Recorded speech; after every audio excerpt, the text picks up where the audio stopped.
So thank you. We are here, the Evanston Signage Partners. We're a team of 3 members, Urban Works, my office. I'm Pat Zildani Natke, and I know I've seen some of you at the previous committee meetings. We're an architecture firm, and I'm also a resident here of Evanston for over 20 years. We also have Janice Andrus Photography, who did a lot of the inventory for the signage project, and also an Evanston resident, Evanston business. And then here we have Glenn Swantek from Merge from the East Coast. Their firm has done over 50 city signage projects throughout the U.S. They're nationally known. We have worked together and gone through a process, which I'll go through pretty briefly because we want to get to the exciting part, is just to show you the concepts. But we started our scope, just for everyone to be aware. We are to design neighborhood block club signs, parking signs for the downtown area, including parking management signs, and business district identity signage for the West End. We began by inventorying each existing sign in the city, going through every street.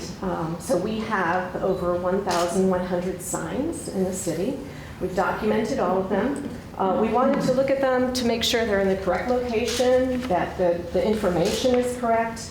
Is it accurate information? We looked at the size, the color, the symbols, the copy height, the typeface, contrasts, and also the quantity of messages per panel. And of course, you know, our recommendation is to look at it because there was a lack of consistency among the signage for it to be effective for our city. So we wanted to make sure that there was a simple, uniform graphic design that met the federal, state, and city regulations, and something that really reflected the energy of our city and you know, Evanston and all the different areas. After that, what we did is we had stakeholder interviews. We had 7 sessions with approximately 10 attendees per session. We looked at their question. We asked questions, and they talked to us. And overall, the general response was that there are too many signs in our city. Which we kind of knew. Too much clutter, too many varying messages. And we've documented all that in a report. And so what we're here to do is, hopefully, what we're here to do is to show you some of the concept designs that we have come up with. 3 very different designs that look at the different character of our city. And what we're hoping for is to get your commentary and reactions so that we can move forward on the project with one or maybe a hybrid of a few. But it's been very exciting for us. So I'll hand it over to Glenn to talk about the actual concepts. We have boards also. Okay, if it doesn't work, we have boards. Always a plan. Yeah, so we have boards for more exact colors if the screen color is a little bit off. But we just wanted to we're here today to really just show you the schematic design ideas that we've come up with for Evanston. We've come up with 3 distinct options that have different design directions, so they have different design elements in them, and you might like certain things from one idea, certain things from another idea, but we're really here to try and develop and get that single design direction so that we can move forward with the phased portion of the project. It went off again. Yes, it's a little.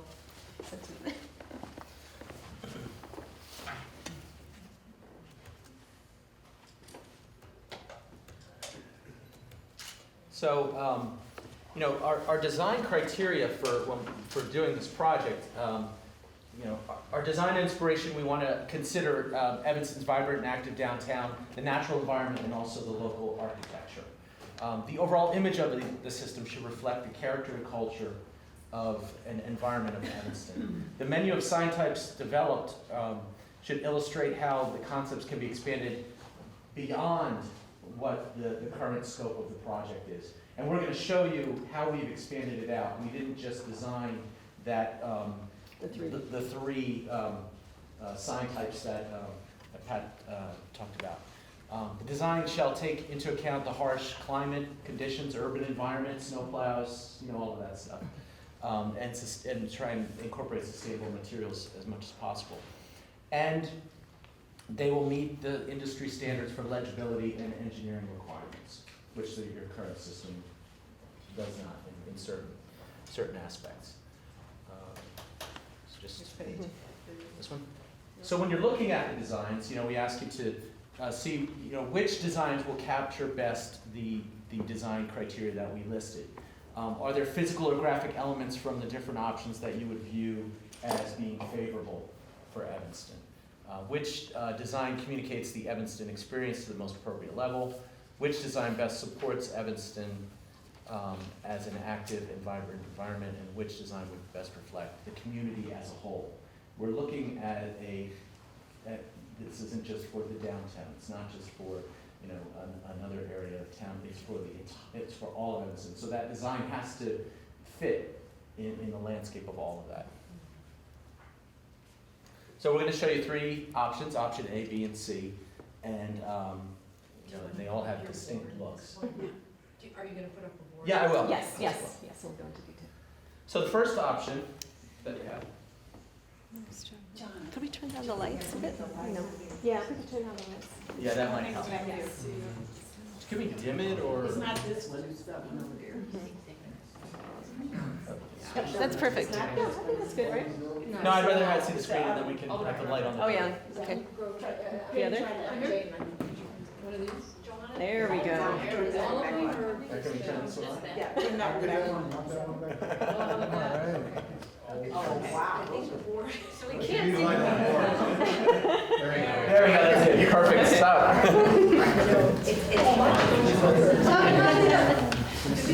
Yeah. No, I was online and found it at the No, we did get city this. back. We got something like this. Yeah, fantastic. All right. So what we did when we started Design Idea, we put together these design inspiration boards. We start to look at different words, colors, imagery from around town, things that might inspire us. Not to say that it's necessarily going to look like a building or look like a particular sign, but just to give us a general design direction. The first design is about being modern. It's about having energy. The downtown Evanston brand that you see, the newly developed logo, we like some of the colors in that, the angular forms of that. It has a nice energy to it. So we are designing the full menu of signs, which you can see on the board and you can also see on the screen, from vehicular directionals to district identification signs, parking directionals, the block club signs, and pedestrian and bike signage as well. We can, Oh, go ahead. So the gray bar, the second gray bar over here are the signs, correct? That would be actually part of the scope. Yeah. And as Glenn mentioned, we took inspiration from the downtown Evanston. We did have a stakeholder meeting with them, and as maybe some of you know, they had gone through a series of focus groups to create their own logo. So it's about how can an area that's already created a logo still be able to use this system to be able to individualize it. Yeah, so from a district standpoint, naming the district, saying what you can do in the district, shop down, explore, coming up with taglines or names, whether it's an existing brand slogan or a new brand slogan. The finial on the top can be changed out to represent the different districts. It can be an icon. It can be, we're just showing it as a W there just to represent West End. And taking the angular forms, creating a nice color accent to the background of the sign. And then to carry that through, we're looking at everything, even though we're only doing the one particular phase, but just so you can see that it would be a comprehensive system that we want to look at. So pedestrian directionals, directing you to destinations, but also directing you back to parking lots where your car is parked. Trail access, bike lanes, interpretive information, pedestrian interpretive, and kiosks as well.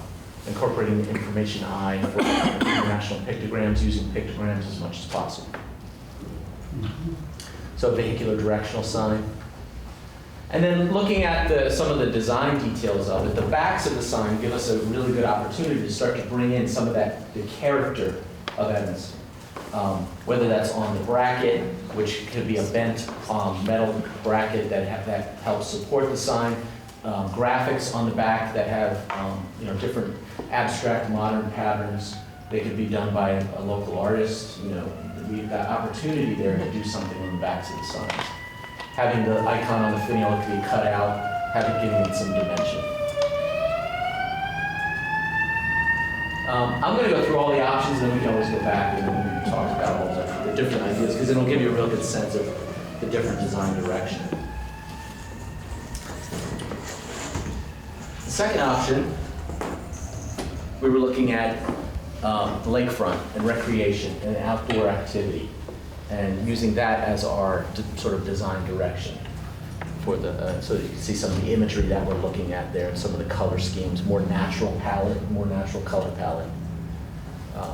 Again, it's the same sign types, vehicular directionals, the district IDs, block club, parking, and pedestrian and kiosks, but just bringing in and doing them in a different configuration that has more of the, the wave pattern, lake pattern, using more natural colors. Using a gabion stone base, which could be recycled material that we could bring in from, from the lake or some of the edges. And if some of you are aware that there's a gabion wall on the Jewish Congregation Church that was done by Ross Barney Architects, if you want to kind of see what that feels like, that texture. Would you mind repeating the inspiration for A again? Yeah. Sure. Thank you. yeah, I can swing back.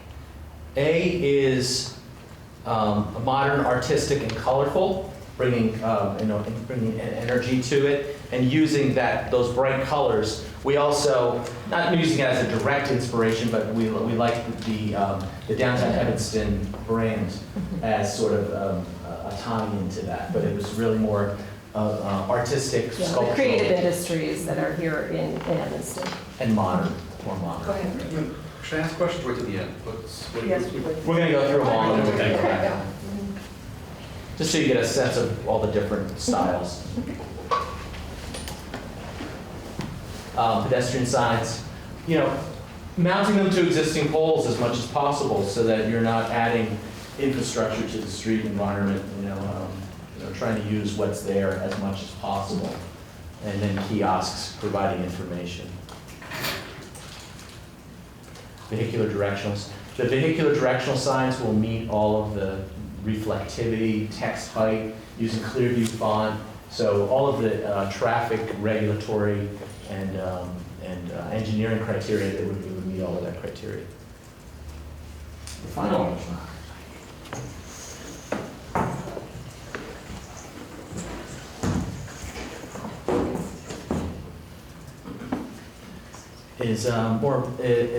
has more of a historic, ornamental, and architectural feel to it.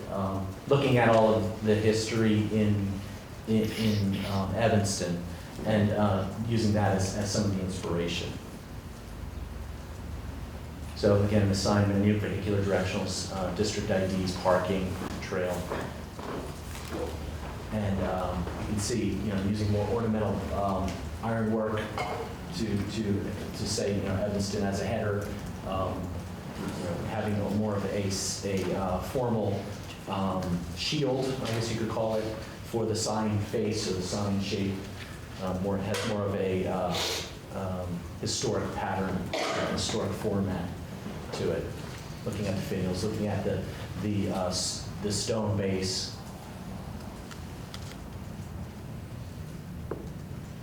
And then the backs of the signs would potentially you could start to do. This is really about the detail of the ornament and about how the bracket mounts to the pole, and what the finial looks like, and then how that panel fits in there.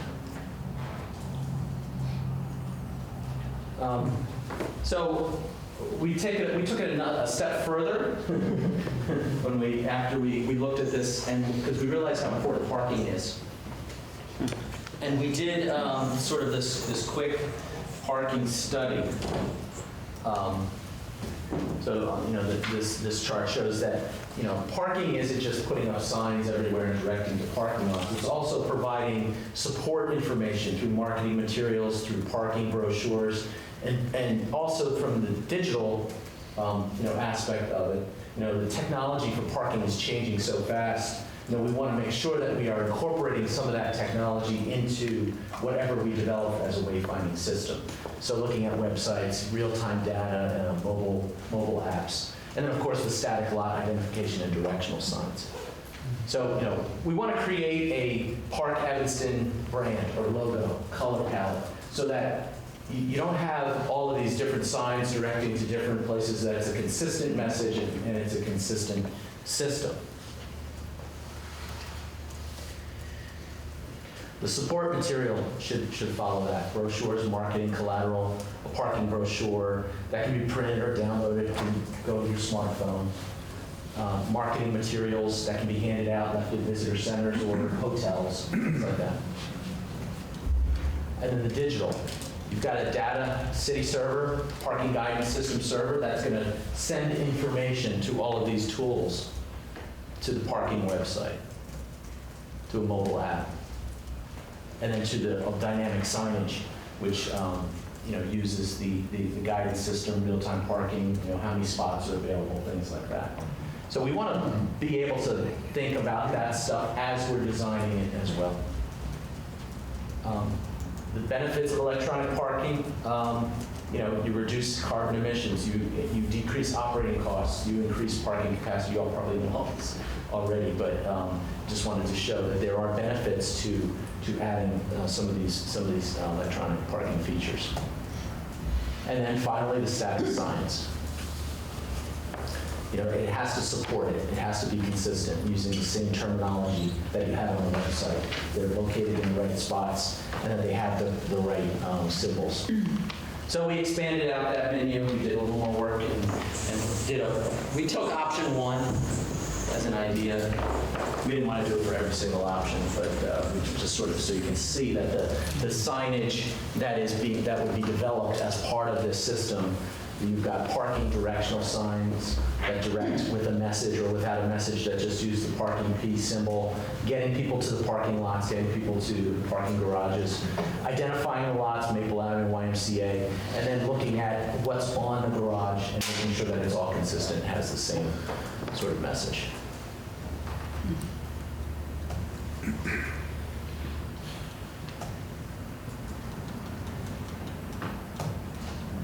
With that, those are the design options. So yes, we're open for the questions. And we can put all the 3 boards up against, side by side if you'd like, if that's awesome. That would be helpful. Yes, absolutely. Kind of blocking everybody's view over here. Thank you very much.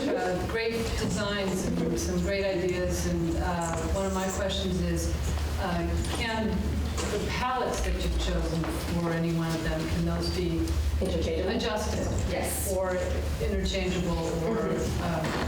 Yes, you can What comment I on see the a lot of colors. signs is that the colors become outdated before perhaps the shape does. Sure. Just finding the most timeless. I think the color palette as well as... Let's try and keep this so that the audience can.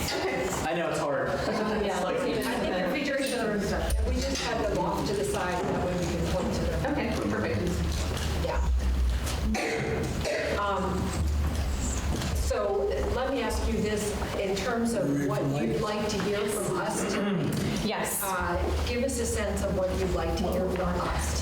What we'd like is your reaction to the 3 concepts, and our goal is to work out with one of the concepts or some hybrid of what you liked, and then we will come back and we'll work on it and then incorporate those comments.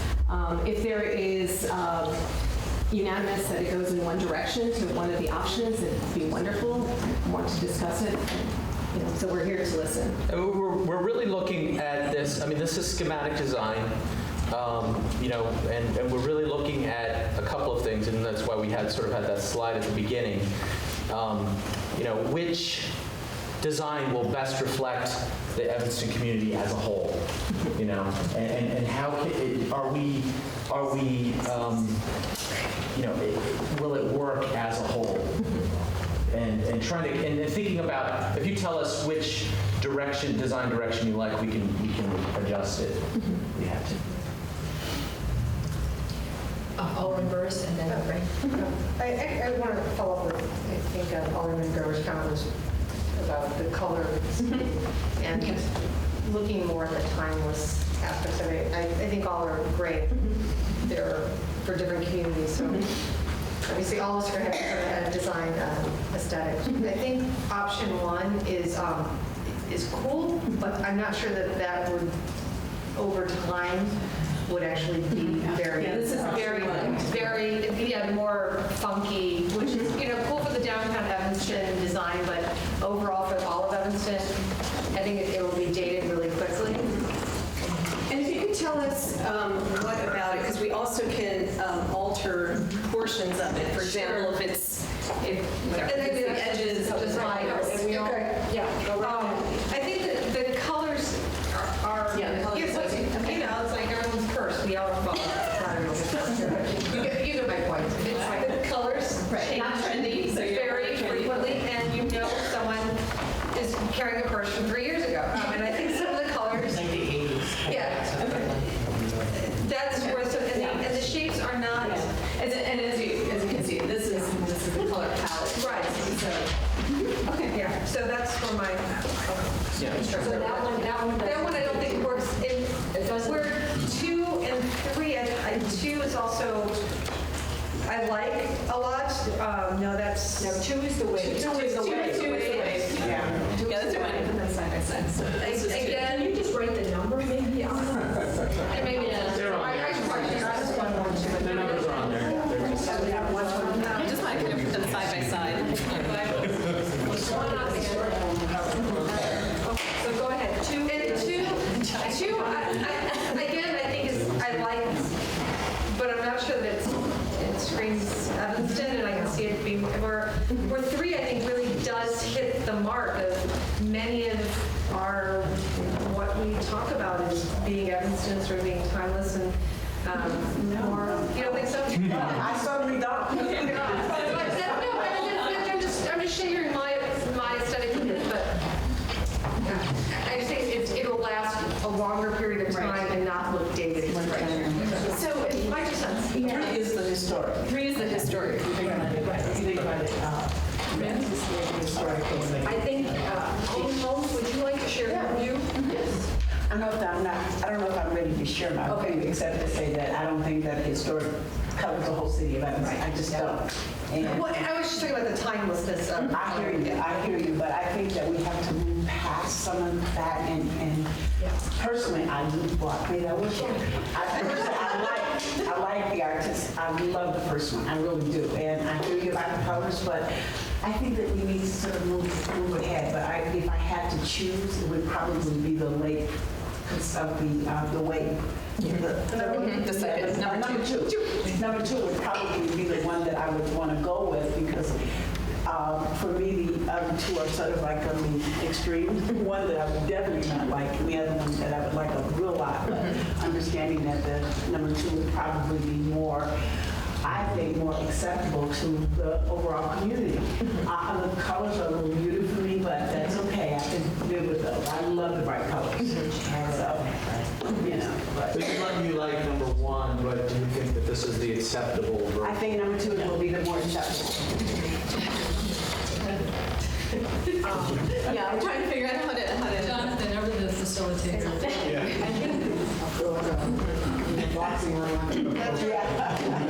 You're doing a good job.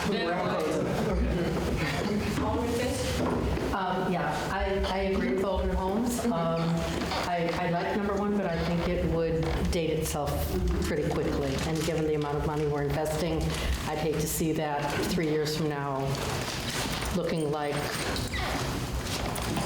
something that was just old, yeah. So I think 2 is probably the one that reflects best on Evanston. I like it.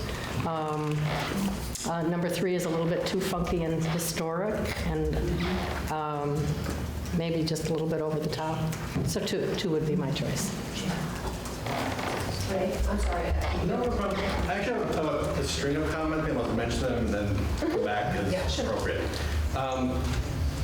I won't comment on which one I like the best, I mean, I have personal preference, but one comment I did have, and it may just be how my brain works, is when I looked at this one here, which I'm not sure the number. Number one. Thank you. And the one over, the same one over there? That's the parking This is the parking part of it. option one. What I thought visually in my mind is those angles were directions. So I actually thought, for example, that parking to the left. So my visual cue was, okay, now I recognize here. That was one thing I noticed, and obviously with signage, I'm not sure the only one, but that's one thing I noticed. To what extent can we separate, I assume that there's a cost in terms of installation, right? So actually getting a post in the ground with the vertical post and the sign itself. On the issue of colors, is there an option to, I don't want to say separate those, but understand that maybe in 5 years you will want to change something, and therefore if you have a little bit of maybe forethought, you can at least accommodate that potentially. So for example, you're not welding things together, maybe they're being screwed together. So you can, or things that have like very bold colors, you can unscrew them off and put other color schemes on. Does that happen elsewhere? Or Yeah, no, we've done things like that. For instance, if you had this piece on the back where you said this morning, this is a bracket, a bent bracket, that could be affixed to there so that you could update that or remove it or do something like that. Okay, so that was one question. How locked in Yeah, are you? and so we do want you to separate the color from the design, if the color is what's objectionable, because sometimes the color overtakes. And there's one thing I did want to point out with regards to color. And when we have the vehicular directional signs, we're very limited to the color palette that we can use. It has to have 70% contrast. Usually they're either a blue background sign or a blue one there, or we're using a green here. That's a different shade of green than the highway signs. And the MUTCD requires us to have a different color than the green highway signs or the blue hospital signs, things like that. So the blues and greens are usually where we go with the actual legend of the message. Where we try and bring the interest in are in these pieces, where we bring, the bright colors, or we bring in the ornamental bracket, things like that to bring interest into the sign. So we definitely have flexibility to look at color. I mean, if we're talking about color at this point, that's great. Switch out colors, Tied to that color, just thinking about the logo work or the potential new logo, that's the one question that comes to mind, which is, I imagine you may want to be consistent or maybe not, but that's something to keep in mind, that if there are new colors that get introduced because of that. Although you might want to brand with the color. And then that would be identical. How would we decide? Make two more comments and I'll stop. In terms of what I call dynamic signs, we mentioned like parking lot full or so many spaces available. I oftentimes see, I don't call them ad hoc, but the big thing are football games, right? Where you'll see things put up around no parking. You may see sort of redirections that are on game day. Is there any way to incorporate signs where on some regular basis you're going to want to tell people, Ryan Field that way? And it sort of lights up only on game days, just so you can kind of tell people who aren't familiar with the area, as opposed to having a construction course there, football games that way. Get something to think about. And then one last comment. What was it? Oh, you may have mentioned this, and I'm sorry if I missed it. What is the lifespan we're thinking about here of these sort of the overall design themes? Is it 20 years, 5 years, 10 years? We're seeing the sign systems that were put up 20 years ago being taken down and being replaced. So I would say from a material standpoint, you're thinking 10 years before you start to see significant wear and tear. But some systems have lasted 15 to 20 years. But it really depends on your maintenance program, and how often, if a sign gets hit, it doesn't get replaced. That's really the key to having a sign system last a long time. From a material standpoint, you're getting 7 to 10 years from paint, reflective vinyl, things like that. Thank you. One thing, and I do have other people's names under, I'm just going to jump in quickly, is that I saw your signs in Asheville. You had shown those to us, Asheville, North Carolina, and also in Charlottesville, Virginia. And those signs, Asheville has a really distinctive typeface and some decoration, and the Charlottesville sign has, I think it's like a dogwood leaf. Right, the print, right? And those two, I mean, they're so memorable to me that I can recall them. And, I'm looking at these, and I don't see anything that quite evokes Evanston. I think it's a little hard to come, but at least a theme. Like, I know Oak Park has got both leaves or whatever it is, right? So, I mean, I look at these and I think, these could kind of be anywhere. Yeah. Whereas that Asheville sign or that Charlottesville sign really spoke much more distinctly about the character of those places. And I think we have a lot of character, and I just don't quite see it. You don't say with the waves and those? I can explain. But I think the wave, it's a nice concept. I like the concept of the wave. You don't want to, I don't want to say what it's too subtle and it's too pastel. Maybe a bigger wave. I don't know. Yeah, that's right. With, I know the lighthouse was but something that's a little bit more Evanston. I think the third, you've moved them around. Yes, unfortunately. This is 2 and this is 3. This is 1, 2, 3. I mean, I see it as elegant, but it doesn't really say Evanston. And the first option, I agree with Colleen, it's great too. The colors are going to be like dated. So, maybe more work on the wave, something more distinctive. I mean, I have to say those 3 colors don't. I mean, when I look at the lake, I see that deep, rich lake blue, and those are just kind of tepid. So, all right. I just want to let me go back and I can talk about the Asheville and the Charlottesville program, and that might lead you into some thought about your program. Asheville, when we went there, had a distinct brand that they had worked and developed for the region, and that was was really the jumping off point for us to create that look. So the pattern on the back. They had. I wish I had a picture of it. I could show it. Their logo had color in it, and they also have the Biltmore estate there, which we used on the backs of the signs to sort of say, okay, stained glass, and it was a really good pattern. They also have an arts and crafts community there that created handcrafted finials that went on top of the signs. Different finials. Yeah. So that was the tie into the community. Significant arts community.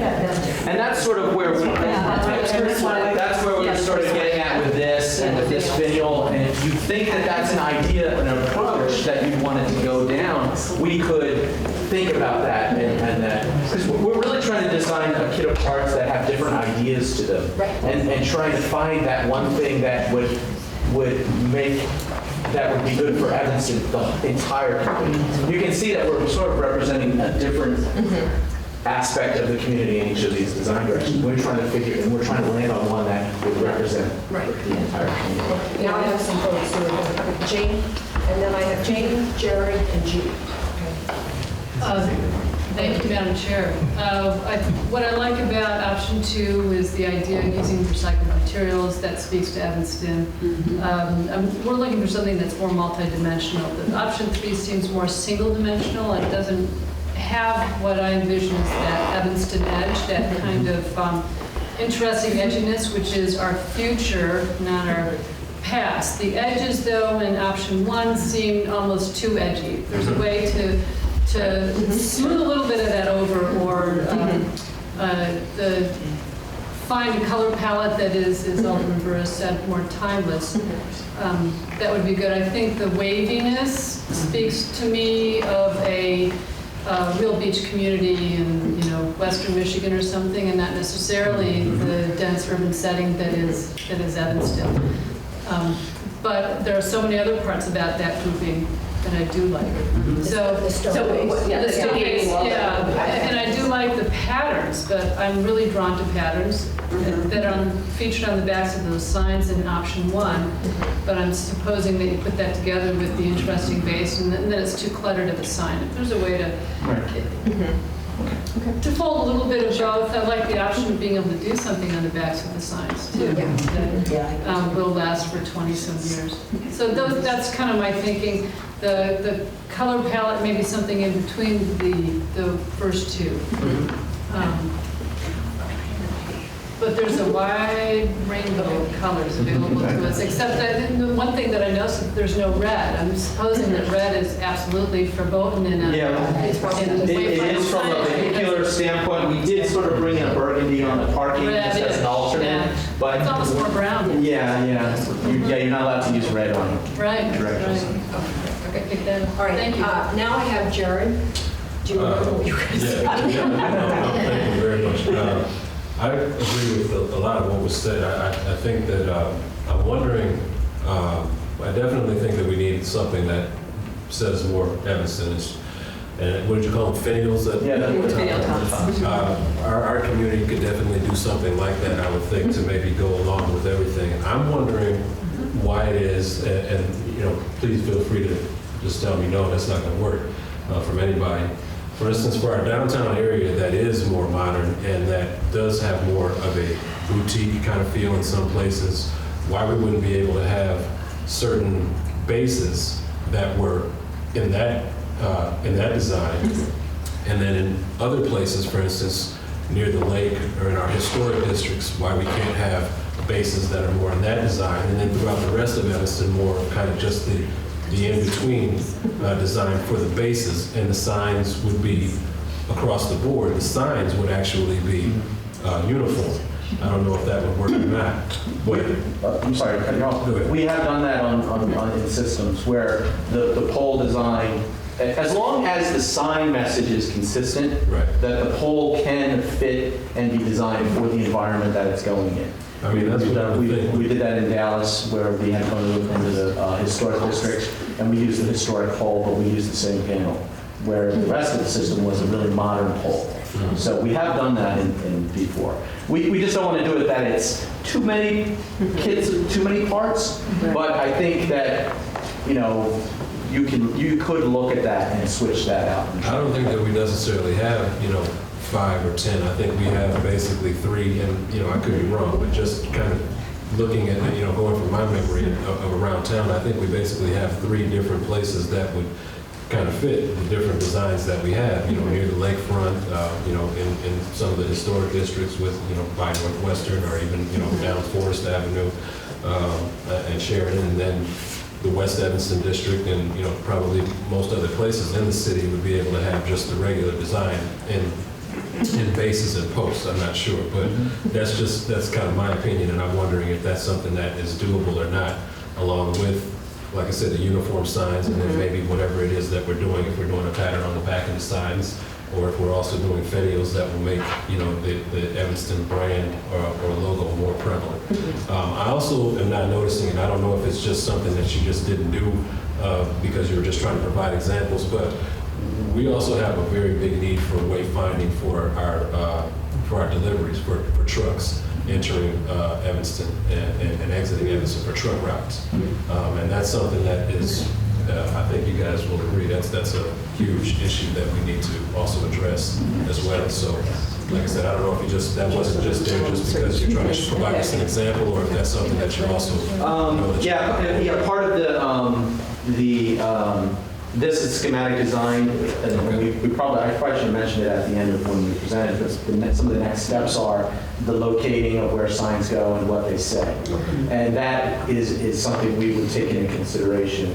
We're all for making sure that truck routes are appropriate because that really helps with wayfinding. I mean, you don't want to send a first-time visitor down a truck route, we're doing downtown Miami, and they have a ship, they have a port where, and trucks are going right down the middle of downtown. So we recommended that, no, vehicular traffic or car traffic goes down that route. That's strictly a truck route. So we're always looking at that. you know, as something. And when we do the programming, we would add that in. But again, and we're also just, this first scope are those signs that are The light gray. yeah, so we're trying to expand it out a little bit just to give you a full menu of signs, but we are limited in the scope that we're looking at. I forgot to write, Johanna, you're We're nearing the end of your time as a joint committee, and I'm not, you just go on for hours. and I hear there's a lot of feedback that's probably still out there for these signs and thoughts about how we make this right for Evanston. So what if as staff, we work with the consultants and get all the comments that we didn't capture in this hour and come back at a next meeting or the following meeting. We are going to recall that we're going to come back with a new logo or logo ideas for next month. So that might help further the conversation. But it sounds like there's not a selected choice here. And Well, I think that, I mean, clearly all of us have a lot to say about this. So I would suggest that everyone send their comments to Johanna and have Johanna and the staff read through them and coordinate and see what the common themes are, and then work with. And we'll filter them. Because otherwise we'd all sit here all night. Alderman Rainey did not get a chance to say anything, and I'm trying to. One of the comments that was made earlier when one of you asked, what are you looking for from us tonight? You all said that you were looking for maybe a recommendation for one of them that the entire community would support. I don't believe there is any way that we have, a lot of us have the pulse of some of our constituents, but not all of them. And I'm just wondering, how are we going to put this out there? I mean, are we going to do anything about making this available to the, I mean, we can tell them it's online, but I mean, this is kind of a big deal. This reminds me of when we made the decision to go with Talmadge fixtures versus, you know, some other kind of fun. And I was not here. And well, I wasn't, I was here, but I wasn't on the, no, but I can tell you what the minutes say, and the minutes say that the council decided to go with the Talmadge fixtures because the issue was not lighting the streets, but maintaining the concept of the historic light. Not to light the street. I mean, there's actually comments in the minutes that say exactly that. So, And that's borne out. and that's right. So I think this is as big a deal as that. No, I agree, but I do think that right now we need to, you know, we are here for a reason, and it's to help, because I think we're a pretty good cross-section, to help begin to narrow this down, because if we said, hey, everybody, we'd have 75,000 comments, several pages long. So I think, Johanna? well, and I would add, Jennifer Lassick has joined the city since this whole thing started, and we're hearing arts and culture and all the great things that she's working on. And that may be another voice that we can help bring our art community alive to help think about how these things can be really unique to Evanston. This is just such a great opportunity, and also just as a perspective as a newcomer to Evanston, when I arrived and was driving around kind of familiarizing myself with the city, I was taken by how many different styles of signage there were. Like, it's kind of actually a little overwhelming how many different things. I applaud the project. But I would add exactly, Alderman Nguyen and Glenn, two things you both said. One is that this is a chance for creative placemaking, and it's a chance to really identify not only what Evanston is, but the kind of people that you want to be here, an innovative business and an arts community, a distinct brand. And I think that it's really a good point that you have to kind of know who you are and who you're trying to attract in order to do a good job with that. But I would put some real thought in maybe not be too risk adverse. I think it tends to be like, let's make it just something palatable to everyone. But as you pointed out, those aren't necessarily the places that are memorable. So just a little food for thought as you're deliberating and thinking about your next steps. Can I ask a question? Because you mentioned a new logo. Is there a time frame for a new brand, a new what was, you mentioned the new brand. That was going to be presented next. Logo. Okay. Certainly, it should coordinate with this. I was going to ask, that was my next question. Is that something that gets incorporated into this?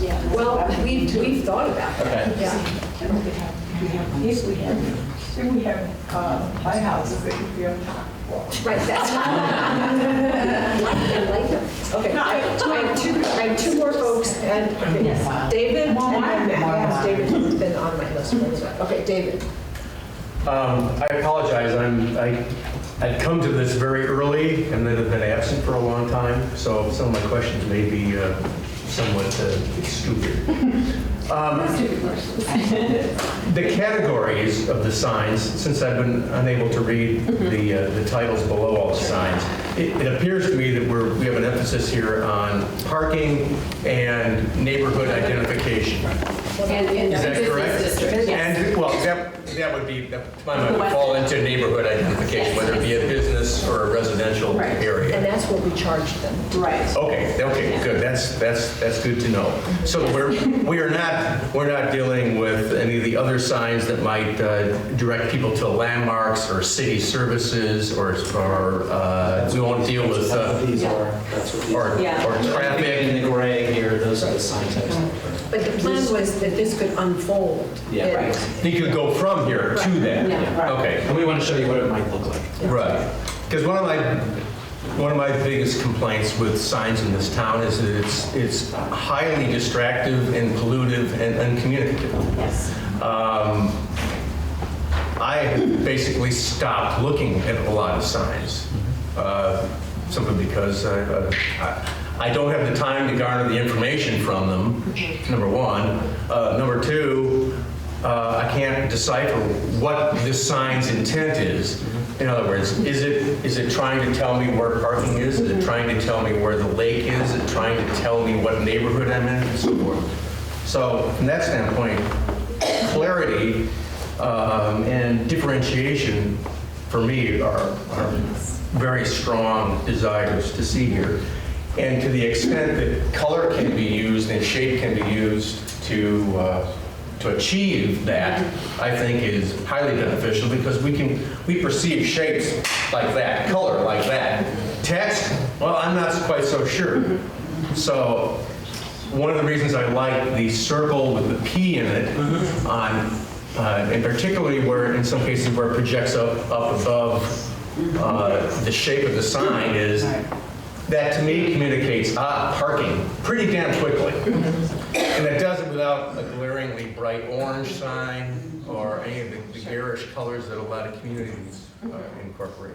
Yeah, and you'll notice that this is all a similar palette for the legend, and then these are the things that change out. Whereas here, you picked up on it. This is a vehicular sign which has a color background, where the parking has its own color background, so they are distinct between them. Yeah, so if we can develop a language of color, I think that's highly beneficial.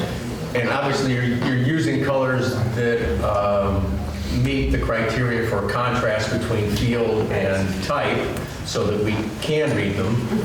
And I think you're also choosing colors which are sensitive to our natural surroundings, be they dark blue or green or olive and brown and so forth. So I don't have any problem with that. I have a question, and that is why none of the flag signs are held away from the pole or the post that they are on. And that's simply, to my mind, it's simply a subjective question. Although, as I thought about it, one of the things that I like about one of the few things I think I like about the Talmadge lights are that they are a physically beautiful object. If you don't ask them to perform a function like lighting the streets or diluting your eyeball so you can't even see in the dark. But as physical objects, they're beautiful. And so any pole that is existing and to my mind is attractive, I want to hold the sign away from it on brackets. And if it is a new sign on a new pole, I don't care. That can be, dead center or flagged off, attached at the edge. And as regards, if I had to choose between any of these three, less is more, simple is better. Although not some of the very trendy shapes, that third sign in Scheme 1, you know, with the diagonals, that might be nice in a brand new city. I don't want them to be fussy.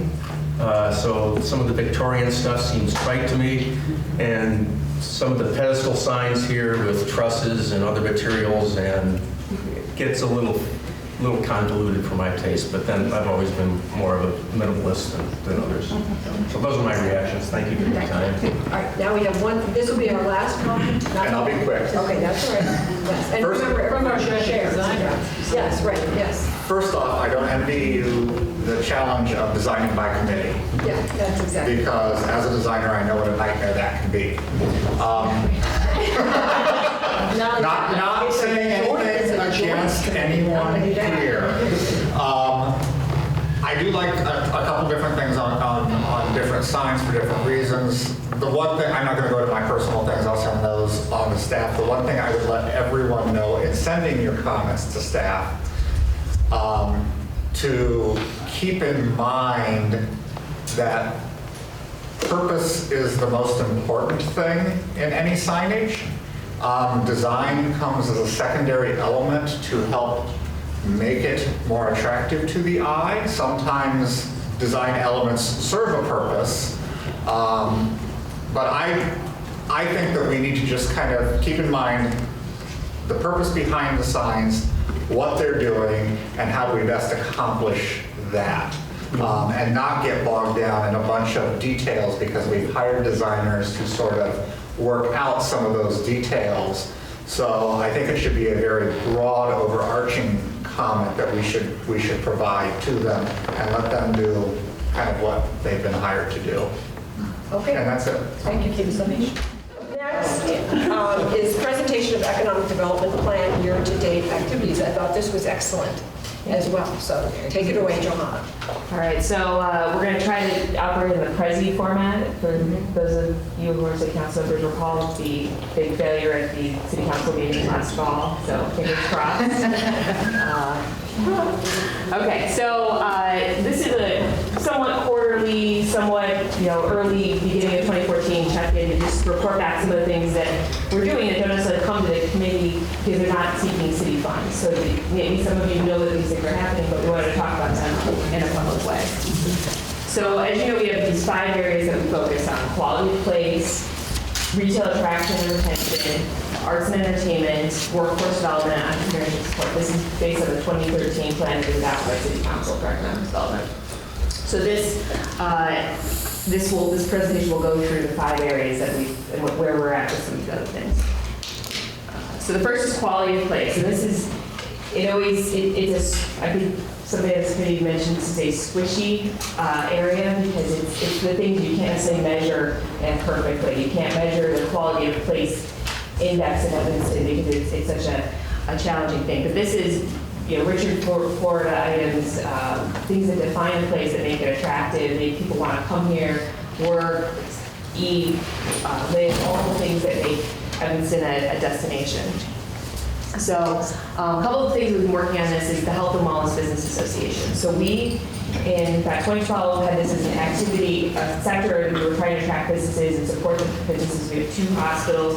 We have a number of businesses that are medical-based, fitness, wellness, holistic, and so we've been working to learn more about these businesses. And one thing that came out loud and clear was that these businesses don't necessarily connect in their geographic commercial district. So they're not necessarily, if you're on Central Street, it's great, and maybe some of the foot traffic is helpful, but really you want to connect with other practitioners across Evanston.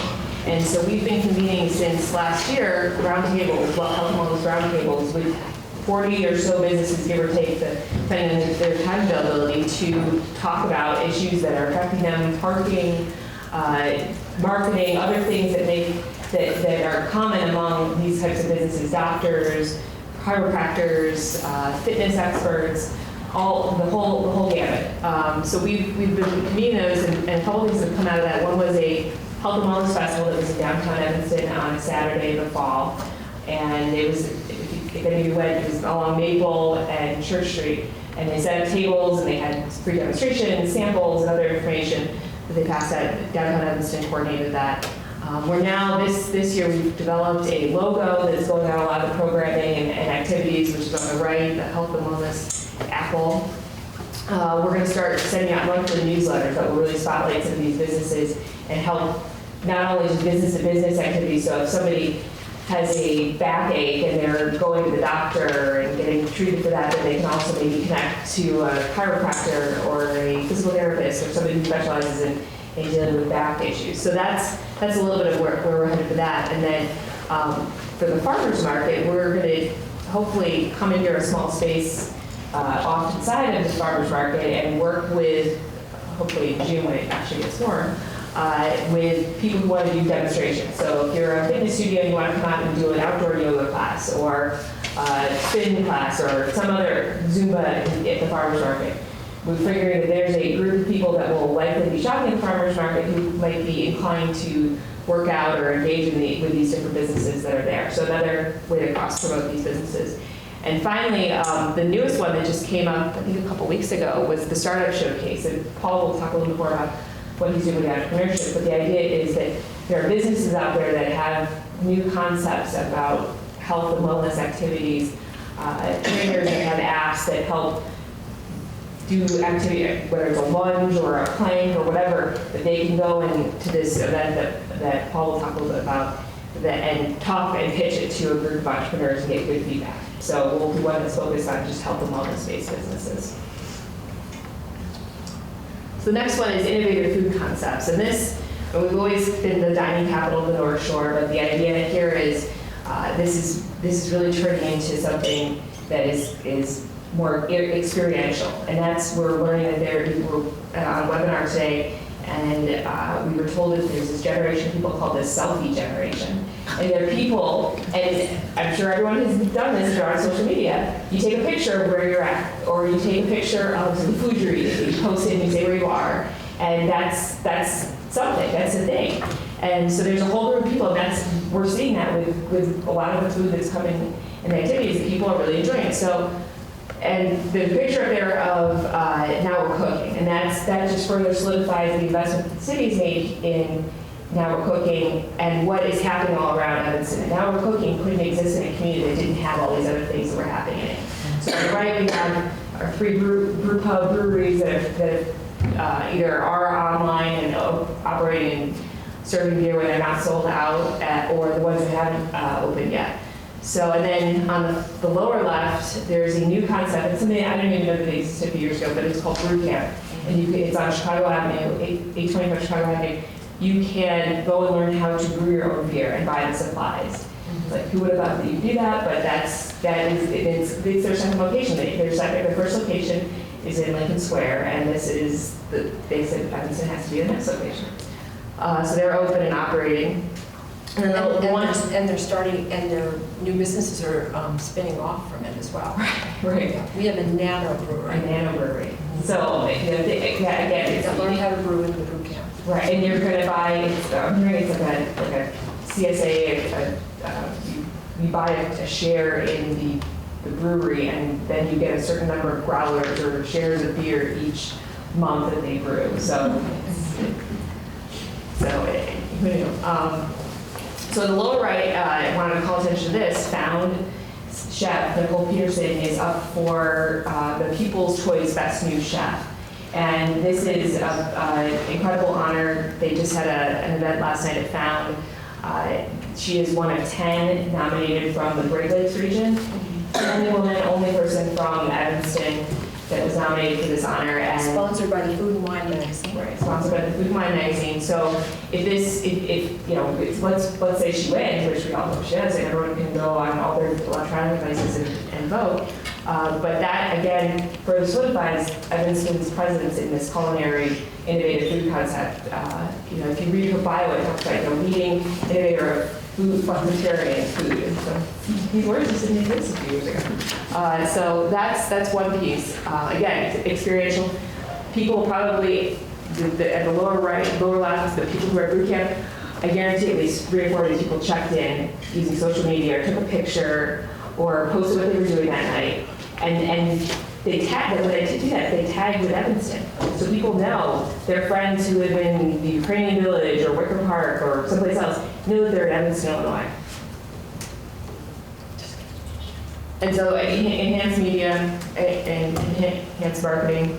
I think all of you would have gotten our new revamped newsletter. Instead of trying to cram 30 things of exciting stuff from a 1 month period, we're going to try to send out once a week or once every other week, new happenings, because we were cramming 30 things in our newsletters and email blasts, and not necessarily getting top 5, 4, 5, 6 things that were happening. And that's really what we're seeing and how people are digesting newsletters. It's 5 or 6 stories, a hot list, and that's it. You don't really scroll past much further. Evanston Edge, we've learned a lot about where people, we've had this website up for a little over 2 years now? Almost 2 years. So we know what people go to, we know what people need, they know, we get calls and people ask questions about, how do I find this on your website? Or I was looking at your website and I saw this. So we're going to aggregate that information and try to streamline the website a little bit. So, you know, people may not be digging into information about our lakefront, but they're really interested in knowing what's going on in Northwestern campus. So those are the kinds of things that we want to make sure that we're indexing in a proper and more organized way. Finally, special projects, which leads us into the retail piece. And these are, again, experiential things, the things that make us a unique place. So on the left is an app that we talked about in November, a historic walks app. You download it, you can get notice about where the different historic homes or buildings or events happen. So and that's something that people look for when they go to new communities. They want to see where things are. So we would create, that's for Grand Rapids. We're now working with the tech community here to create our own with Carlos Ruiz and some of his volunteers to identify walks and areas, and then tied into our business districts. So as the memo stated, imagine walking around, you get prairie style homes, and then you know that you can head over to the Nano Brewery or Few Spirits and discuss Francis Willard.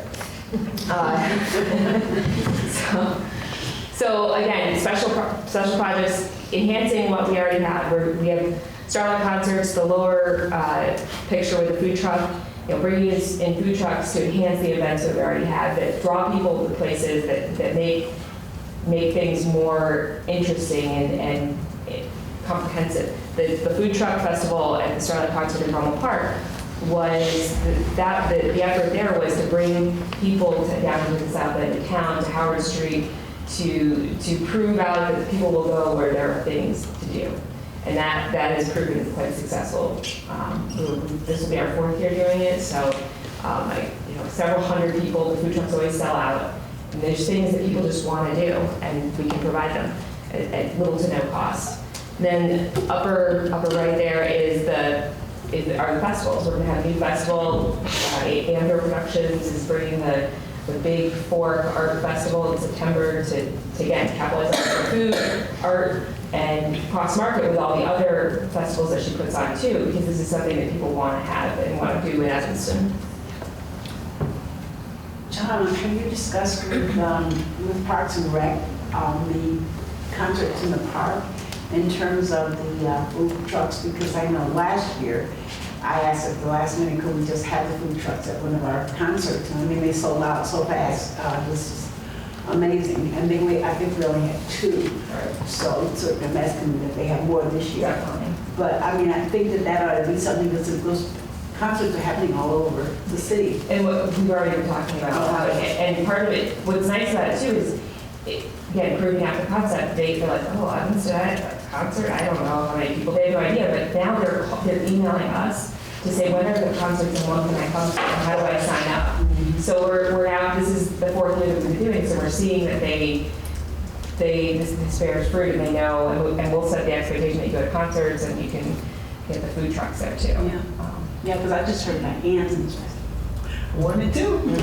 They all packed up and left because they were out of food. I mean, it was very discouraging.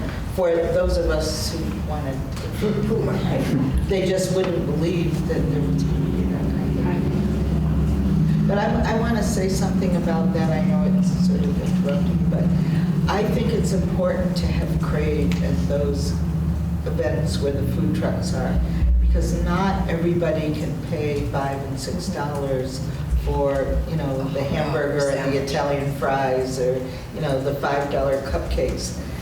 Some people really want a hot dog, you know. So I think it's important, huh? Or just an ice cream cone. Yeah, something. So I think to have that option is a good idea. So that leads us a little bit to retail and the experience, a little bit. The experiences of making Evanston this great place and why people would want to come and open up shops. The challenge, like everyone here knows, is half the market area. A retailer is making a decision about coming to Evanston, a national retailer, and they look at Evanston and they say, gosh, half your market area is in the lake. Why would I come here when I could just move over to Lincolnwood or Skokie, and then my whole market area has households in it? And they don't understand the nuances of what makes Evanston wonderful and the dynamic of the north-south trade area, and it's always a challenge to communicate to those national retailers, which is really why we're shifting to focus a little bit more on locally grown. The Brew Camp is a perfect example. That was one that Paul Zelczak really worked hard to bring up, made calls, checked in with them, and really encouraged Evanston to be their next location for an expansion. So that's the kind of thing that we're going to start doing more of, is visiting neighborhoods in Chicago that have shops that would work well in Evanston, but also visit other suburbs that have the same kind of makeup and dynamic. But then most importantly, talk to people in Evanston who are home-based businesses that are thinking about going from that dining room table to the next step, who really need that support and want to help the people that are in Evanston, or the people who already have stores in Evanston and are looking to grow a little bit more. So the push-pull of all those things are something that we're going to really focus on this year in RDR. In the upper right is a picture of a retail incubator. We talked a little bit about this, of how to help businesses or people who, the home-based businesses, or somebody has an idea to prove out what their next step is. And we've done a little bit of that with Next Chapter, and Paul will talk about that, with starting to create programs so people who are thinking about starting a business can have the tools and skills to do that. But starting to shift later this year to think about a physical space and what that would look like, if that's even feasible for Evanston, and what would that cost, how do you program it? We know that there's a little bit of incubator activity happening with the Evanston Galleria, but there's definitely other ways that we can help for those people who can't necessarily afford to take that leap to the Galleria yet. And then the last thing was looking at how funding programs, the Facade program, we think has done a lot of really nice things and helped businesses do a little bit more than what they might have already done, and looking at how we can help bring some of those programs inside the space, because what we hear sometimes is, I really don't mind the windows and doors are fine, but is there money that we can do a 50-50 match, because I need to completely redo the shelving inside the business, because my wares don't show well on the shelving that's there or something. So that's a piece of what we're going to bring back later this spring to talk to the community about. So arts and entertainment has always been a goal for our economic development and a focus for our economic development. With the addition of Jennifer Lassick, she's going to be right back. Oh, man. All right. Well, when she returns, we'll just ask lots of questions. That has been a welcome piece of the team to work with her at the city manager's office, and we're not laying claim to the Buddha or the yarn bombing, but again, that adds to the experience. She had it with a hat. I looked and we couldn't find one off so yeah, and she can weigh in on that. Apparently, that is acceptable. So, but stumbling upon the downtown and finding an arts and crafts project with yarn adorning our library, or the Buddhas with a little hat, and just, again, I found my social media feeds, once the Buddhas were installed, tons of people were posting about the Buddhas, and it was taking pictures and filtering them with their Instagram filters and doing all sorts of interesting things. and people stumbled upon them, and that turned out to be a really nice thing. So continuing that, I know she has a lot of great ideas about, as you sort of say, about incorporation of public art and cultural art into public works projects, and really shifting and thinking about including these things in projects, plan developments, and thinking about how lighting is treated. And we know that that can create some of the most interesting spaces. And I don't know, Paul, you want to add anything about the downtown? Well, on the Downtown Performing Arts Center, so we're staffed, the academic development team is staffed. I'm representing the team, and of course, Jennifer Lassig is leading it, and we're going to go on a meet every 2 week schedule, so lots of meetings because we really want to move quickly on this. We don't want this to drag on for a year. The city manager has given us a kind of a deadline of 6 months, right? Well, we'd like to move quicker than that, and we don't really think the challenges are real estate. We said this in the meetings. It's we can find sites, we can make offers, it's that type of thing. So what is the program, and what's the public-private benefactor funding strategy for making that happen? Because I don't think there's anybody in town that well, there's possibly one person in town that has pockets to pay for it with one chunk of money. So that's where we're at. We're meeting every other Thursday. Tomorrow the next meeting.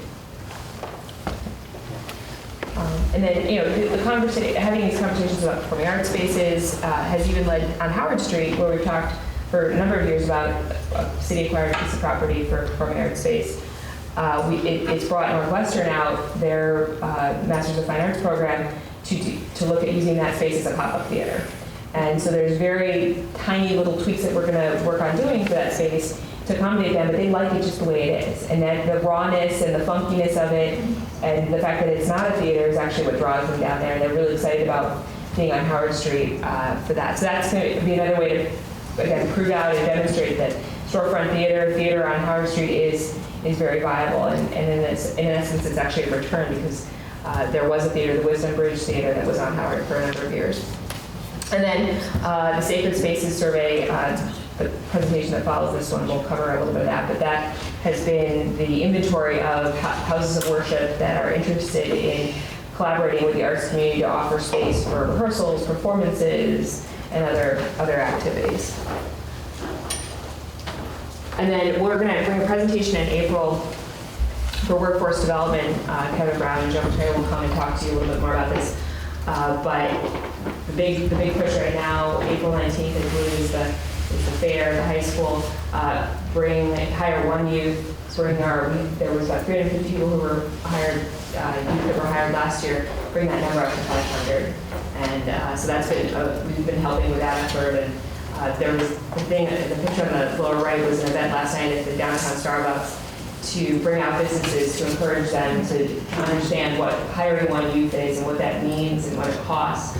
And so there were a number of people who participated or corresponded that they were interested in the program but couldn't participate last night. Same thing as what we'll be doing at local employment covenants.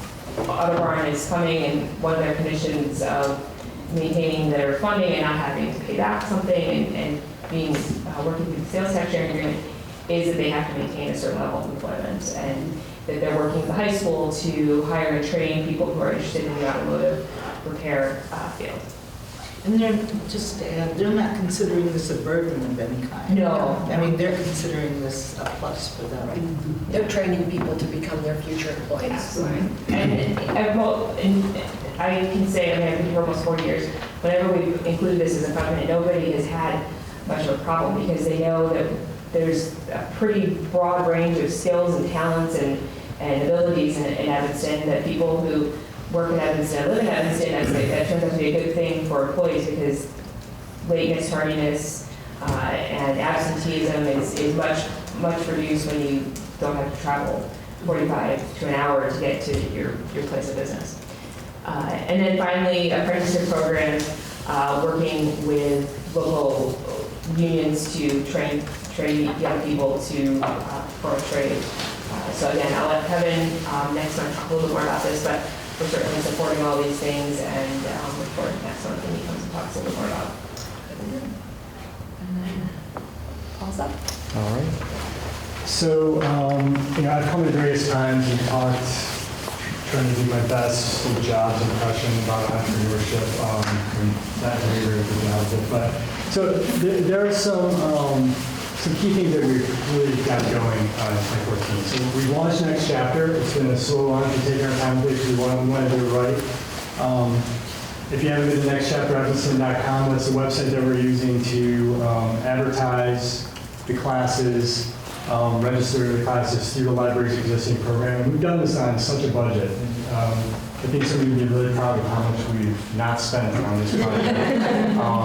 Instead of devoting space or buying a lot of furniture, we bought trade show banners to demarcate wherever these classes are held. So if it's in a bigger community room, we just roll these signs over. And so far, it's pretty good reception. We've had some with 5 or 6 people. It's a nice little seminar. And one on Saturday with about 16 people that showed up to it. So I think it's going well, and we're gonna survey and continue to improve that. This collaboration idea with partners, this is really going back to this idea of working with the, until I come up with a better word, this ecosystem that exists in Evanston, whether it be Joe Flanagan's RISE group of these high energy CEOs, whether it's the Adventure group, which is the institutional leaders. There's the Coach House group that is your neighbor on Hinman.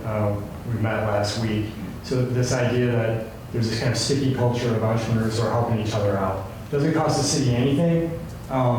And my role in it, or the staff's role, is really just to act as support, perhaps use our bully pulpit or our resources to get people to come to these events. And we'll show to a video in a minute of the showcase we did last month today. The marketing, again, we're going to try to, this thing you can't really see on the bottom here is a map, and the Built in Chicago map is a digital startup network that, sometimes we forget that we're so close to this global city to the south, and the best way, I think, for our entrepreneurs to engage is to participate in it, right? So I looked at our Built in Chicago map, and there were like 2 companies listed on that for Evanston startups. All we need to do is get them listed, right? The entire map of downtown Evanston will be covered with a blob of green because there are at least 40 of these companies. That's just an easy example that doesn't cost us anything. I remember when I first joined, we were spending $100,000 on technology initiatives, right? So we're shifting gears a little bit, and I think we can be effective in spending smaller amounts of money. And then we did keep this one in this idea of office space retrofits. This would tie into a little bit what we're talking about the retail piece, which is bringing a little bit of build out on the inside. Because some of these companies, while we do have office space in downtown Evanston, they're looking for funky space. So can we help them funkify it? I hate to say that, it's too late. Or is there a way to help with technology upgrades? So that's one of the ideas too. Partnering with the chamber, they have an Emerge group, a younger entrepreneurs group. Can we jump to the video? So that's where we're going with it. We're still connecting with Jeff Connie. Info is a great resource at the university. Could you tell everyone what Info is? Well, maybe you can do a better job of explaining. It's the technology transfer office, essentially, in Wilmington for the university. Led by Can you explain that a little bit more? Right, it's taking the university research and then commercializing it and putting it into the private sector. So when you hear about, Northwestern companies opening offices, right, it's kind of out of that office. Okay. Oh, okay. That's just So, people wanted that. right. So this was the event that we hosted in tandem with Chuck Happ of the Technology Innovation Center. This was hosted at 27 Live, and the Medill School of Journalism sent 2 journalists over, and they videotaped it. And we think it's a pretty cool video, and we're featuring it on our website. But this will give you, for those who weren't able to attend, a flavor for. On Thursday night, a crowd gathered at 27 Live in Evanston for the Evanston Edge Startup Showcase. So tonight is sort of a fast night. We're going to have 5 minutes from each business, and then there's going to be a 5-minute rebuttal. Local entrepreneurs pitched their tech companies, each hoping to make their mark in the startup community. Over $100 billion a year is spent on research, development, and other activities like R&D at universities around the world, as well as startups and by individual inventors. Paul Delmazak is the economic planner for the city of Evanston and saw the event as a good start for growing the business community. I thought it went really well. One of the things I mentioned in my brief remarks was that I was really pleased to see a bunch of faces that I had not seen before, which means we're kind of reaching out to a new audience. And I really want to capitalize on that. After the pitches, startup enthusiasts mingled over drinks and snacks. Jared Saunders opened a new home brewery supply store in Evanston last week. He was clearly excited to be part of the growing startup scene. The fact that there's so many people that are into entrepreneurialism up here and interested in it. I know a lot of business owners in Chicago, but I don't know a lot of people that are really into the entrepreneurial arena. Presenter Kristen Gwynbecker says Evanston's close-knit community is unique. The ability to network is a great advantage being in Evanston. The energized crowd enjoyed an open bar and lively music. Since the moment we showed interest in coming up here, we have been encouraged and courted and tweeted and called by all kinds of different people saying, you gotta get up here, you gotta jump in. More than 80 people showed up to support Evanston startups, from students to venture capitalists. Chuck Happ owns the Technology Innovation Center and was one of the evening's main sponsors. He says that the proximity to the university is a big part of their success. Technology Innovation Center was originally born out of a relationship between the City of Evanston and Northwestern University. Evanston Edge is the first of many showcase events this year and is part of the city's continued efforts to strengthen its tech industry. Very good. Yeah, I thought Jill did a really nice job on that video.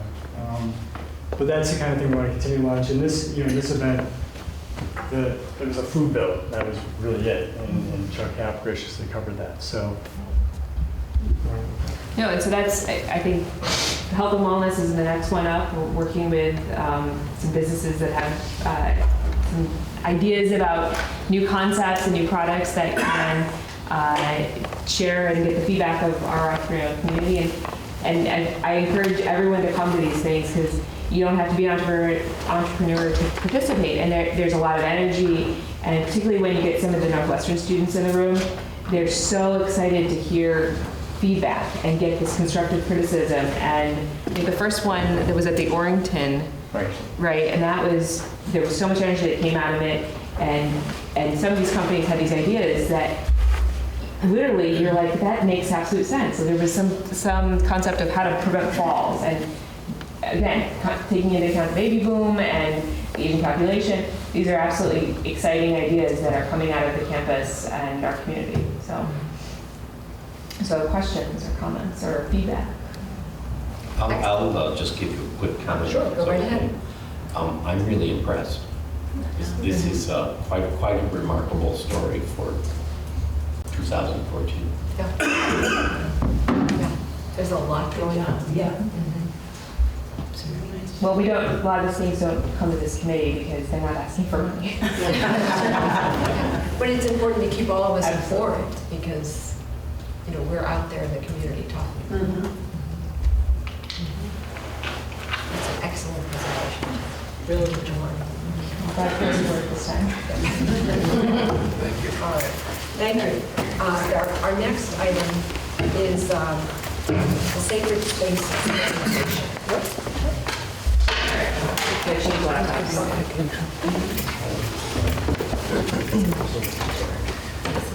So while they're getting hooked up, I think I'll jump into the intro in the interest of time. I know it gets to be a late night.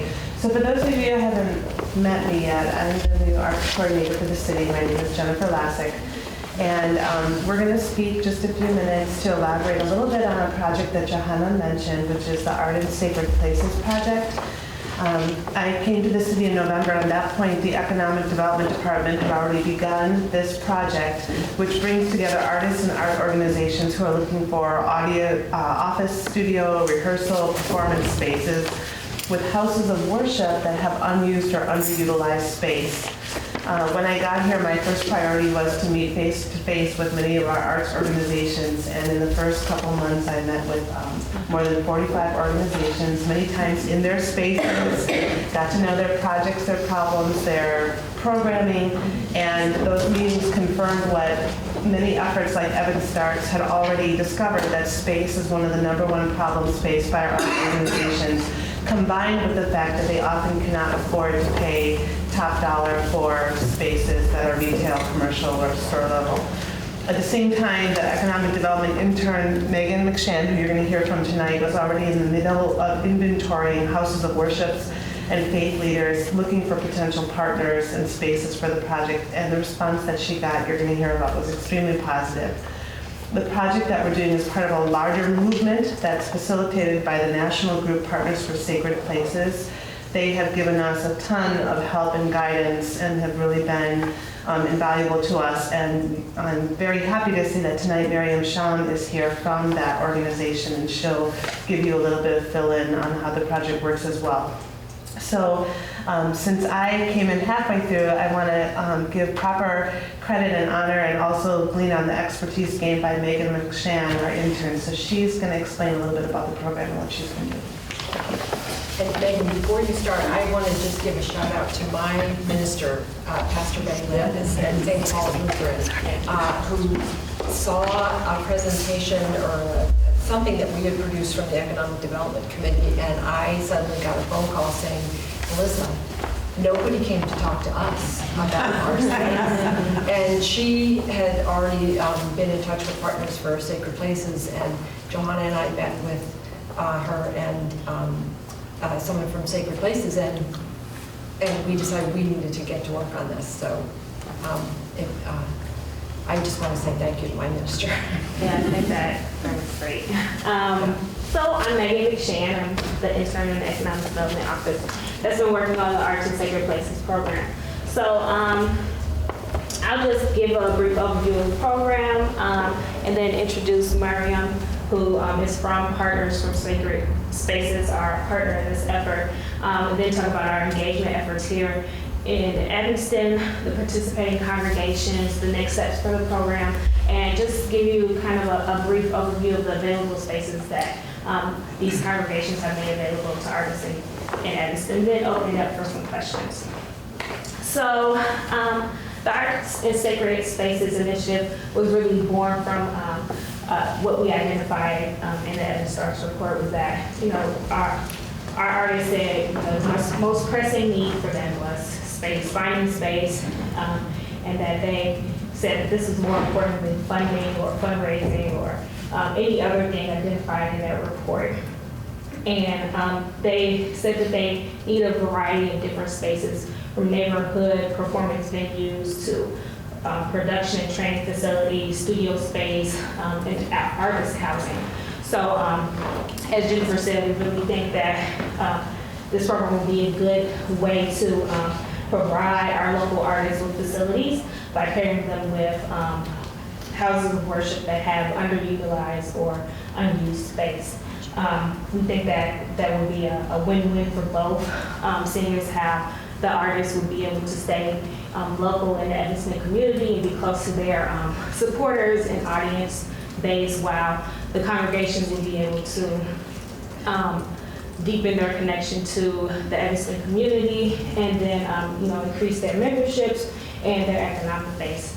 So, and of course, the city's interest lies in strengthening our arts and entertainment sector, attracting customers to our neighborhood business districts, and improving the quality of life for residents here in Evanston. And on this program, we've been partnering with the Partners for Sacred Spaces, which is a national nonprofit organization that developed this program and is working with congregations across the country to implement programs like this there. And I'll let Miriam talk about what they do specifically. Hi, everyone. I'm going to apologize in advance. I have a slight cold. I transitioned from Arkansas weather where it was 75 degrees on Monday back to Chicago, where the body has gone into shock. Because some of my family looked at me in shock when I arrived in Arkansas with winter boots on. What are you wearing? What is that, a coat? Yes. So just show me, am I clicking this button? Yes. So we are really excited to partner with the City of Evanston on this initiative. Just to explain a little more about Partners for Sacred Places, how many of you are familiar with the organization? Oh, that's great. So tell me a little bit about what you know. I'm good friends with John Franco. Great. My boss, I like him. What else? Any other observations? I know you're a great connection for us to establish this partnership. But nationwide organization is really working with houses of worship, and we use that term to describe all faith-based communities. So we work with churches, synagogues. We're transitioning now to Chicago to work with mosques and identify what that looks like for arts. So we're open to all faith-based religions. So over the last 25 years, it originally started out as an organization that works in preservation of historic houses of worship, which we define as 50 years or older. But now, as we see the needs of churches and mosques and synagogues have changed over time, it's become more inclusive. And so now it's a one-stop shop for programs and training, consulting services, research and public policy, and also publications and resources. So we started in Philadelphia 25 years ago, but now we're in 3 locations: Chicago, Evanston, so you can add that as a fourth, Fort Worth, Texas, and that is really, we have staff that go throughout the country to do the work. We worked with, as Megan has mentioned, over 100,000 sacred places across the country, doing a variety of feasibility studies, arts trainings, teaching people how to insulate their roofs. It's across the board in terms of what we've done for partnerships. Now to the exciting part, Arts and Sacred Places. We are really excited to partner with Evanston on this initiative. This program was launched 3 years ago as a space sharing initiative for our organization, and now in Chicago launched in 2011. I was brought in this past September to really lead that here in Chicago. And so as we think about arts, I want you to not just think about rehearsal and performance space, but also working space. A lot of arts groups and individual artists don't have office space, or they want to transition out of their home-based business, as someone mentioned earlier. But you're also thinking about sculptures. You have to really broaden the way that you view arts, and this is a great way for artists to really enhance through this. So what you see here is a structure in Philadelphia, and that's Shiloh Baptist Church. And this is actually JUNK, J-U-N-K. Doesn't mean anything, it's just called JUNK. But they're an aerial dance company. So this is actually the construction of their rehearsal space. They, in their last 10 years, did not have a rehearsal space where they actually could practice their aerial movements. And so this is the 4th level of a church in Philadelphia that had this underutilized space and was able to house this. So now they're able to tour nationally with their work. So that's just an example of what we do. So the trainings that we're going to do here that Megan and Jennifer are going to talk on a little bit more would be actually facilitating training for the houses of worship and the arts groups to understand how they'll work together, because it's really a mission-based partnership. So where we come in, we teach them the pros and the cons, we do scenarios, we do actually in-depth space sharing agreements. So who's responsible for when you come in and put those lights on? What is that going to look like for that house of worship's utility bill? So we go down to the basics. Who's coming in to manage the space that we want to share? Will that artist be a key? So those are all the things that we talk about during this time. And we also, for houses of worship that may already be in the process of space sharing, we'll formalize agreements for them. Because you'll find a lot of the experience we've had is, we've had this group here for 10 years and we've never had a lease in place. How do we go about doing that? So those are some of the ways that we come in and actually facilitate those using a pro bono law firm that works with our organization. Just to highlight briefly a couple of success stories at the top. You see in the middle, the ladies, and they're in their tap shoes. That's the TAP program that we launched in South Chicago. Right here to the right is a theater group that is in Logan Square at St. Luke's Church, and they actually presented the binding, and they're converting this old sanctuary space into a 15 black box theater there. So that's just it in its raw form in their rehearsal, but they received great coverage from that. Okay, so now just to share a little bit more of how this will also benefit Evanston, we're calling this our eHarmony, our new arts program that we're launching that will be a database, and it's actually funded by MacArthur. And so we'll be able to pair many of, as Jennifer said, there's a great need for artists. So as they currently reside in Evanston and come into the community, they can actually log in and create a profile and say, I need office space, I need storage space, rehearsal space for this many days a week, this many hours. And then we'll have houses of worship also do the same on their side and show what they have, and then we'll go and actually take a lot of information that Megan's already provided and create pictures and a huge database, but still serve as a liaison to match people up, because it's really about mission matching, as I mentioned earlier. So that's Partners for Sacred Places in our arts program in a nutshell. Thank you.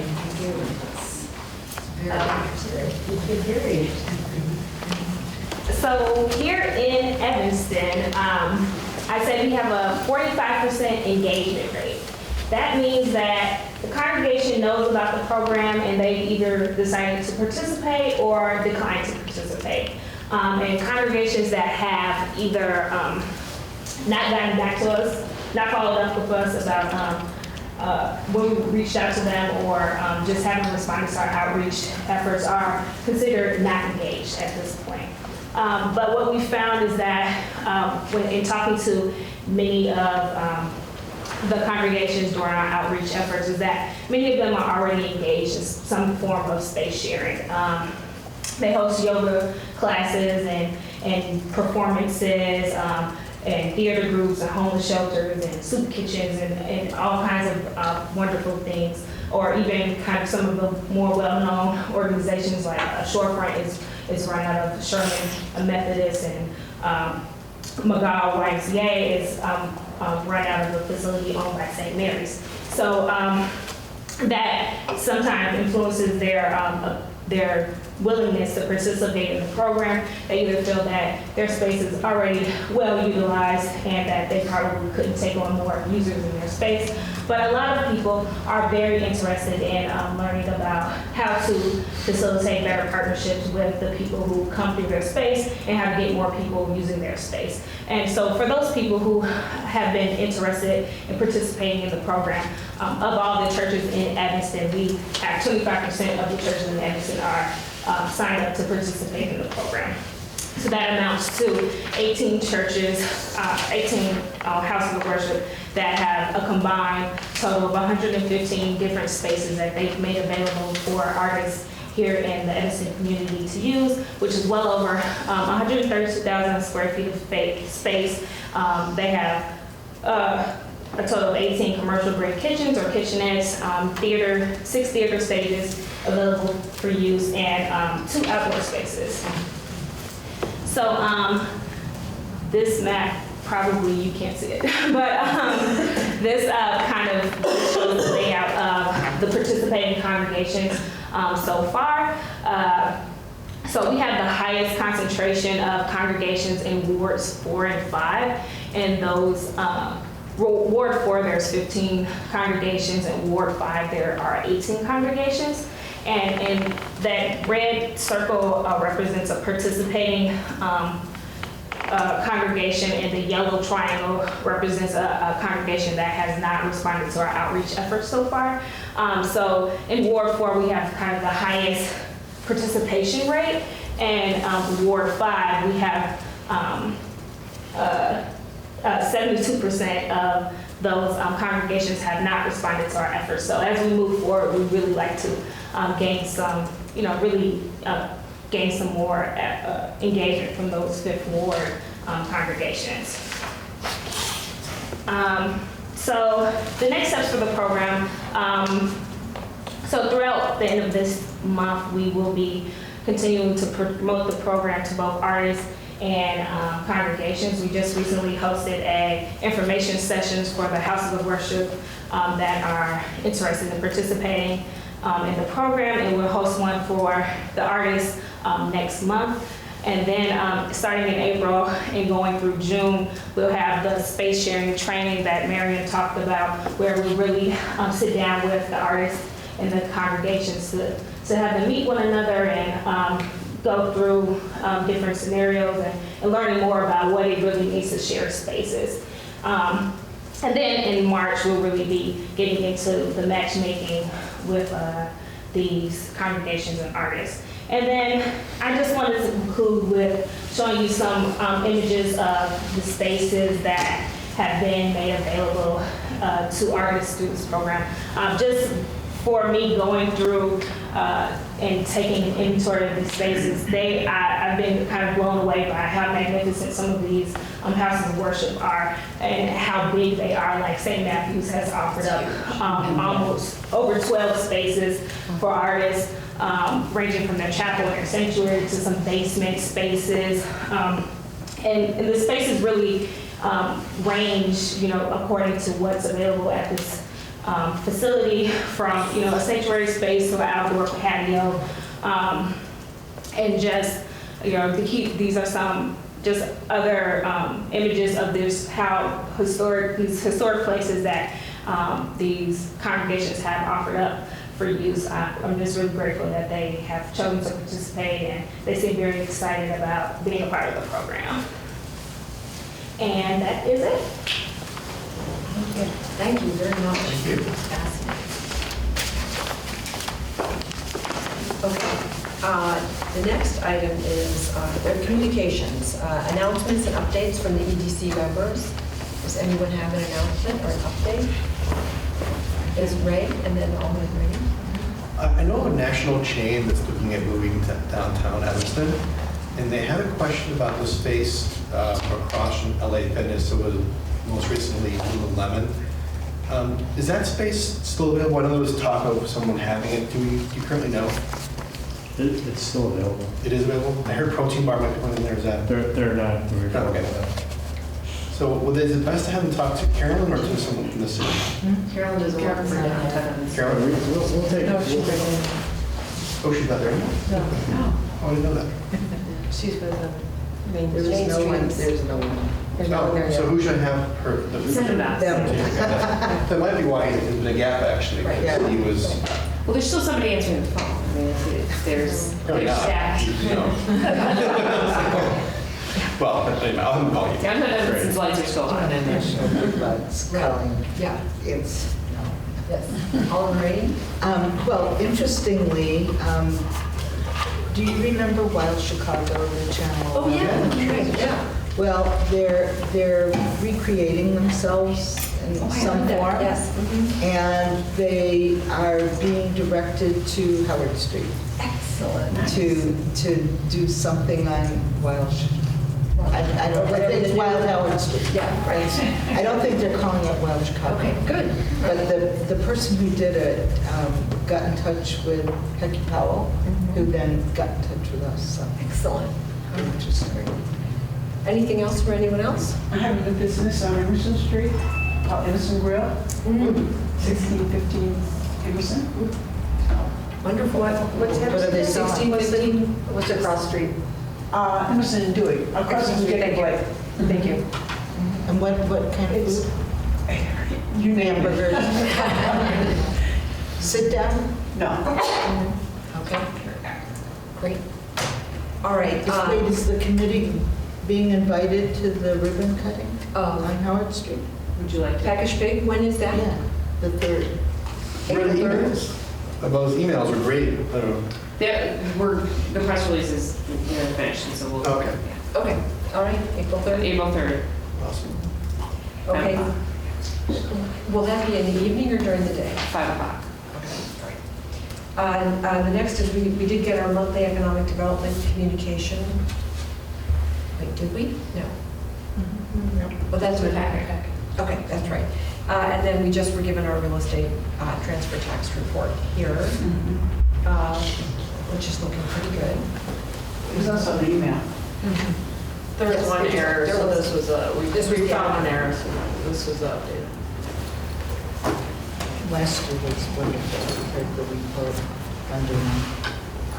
Yes, oh, yes, that's right. Alderman Rainey is correct. Last year, our real estate transfer tax, 180% over. 186% over, I think it was. 186, I think you're right. So things are looking up. All right, too bad for Protein Bar.